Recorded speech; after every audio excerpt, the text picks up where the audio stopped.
Allah'larımızdan Estağfirullah Allah, Estağfirullah Allah, Estağfirullah Allah. Geç günahlarımızdan Neşhedü bişalık bari bizde yetimiz. Yürekli toktaştırım dil bulan gertetimiz. Kulluk etmeti işte bulgan bir zat yoktur.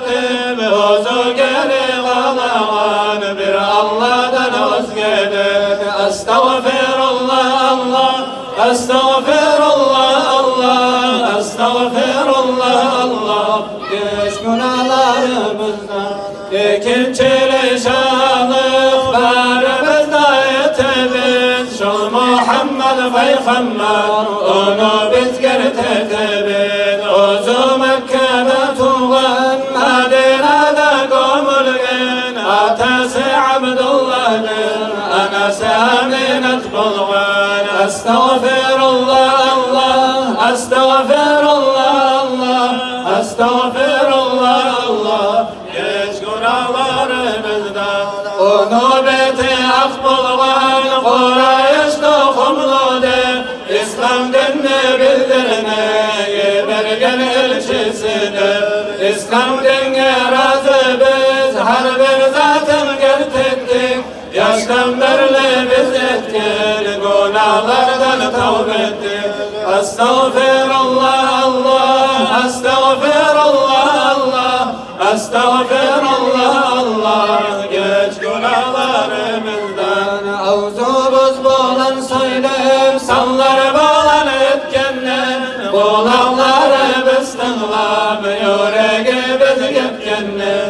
Enneden son kasettik günah işke gitmezke. Avzumuz bulan söylem sallar bulan etmezke. Estağfirullah Allah, Estağfirullah Allah, Estağfirullah Allah. Geç günahlarımızdan bu sürmen kardeşliğe yaman yürek tutmazsa. Gıybat buhtanını söyler bir de günah etmezse.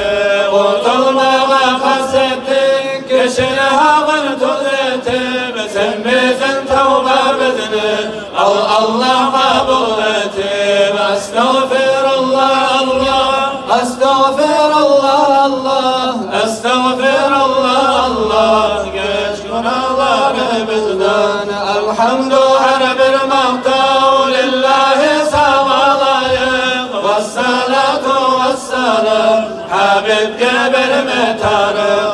Salat salamlar bulsun Habib'e ahlusunu. Ashabaları bulan gecesi ullusuna. Girti kuyda tevbetse hatta bulur faydası. Zaif Abdülganini tevbe etken faydası. Estağfirullah Allah, Estağfirullah Allah, Estağfirullah Allah. Geç günahlarımızdan Estağfirullah Allah, Estağfirullah Allah, Estağfirullah Allah. Geç günahlarımızdan Estağfirullah Allah, Estağfirullah Allah, Estağfirullah Allah. Geç günahlarımızdan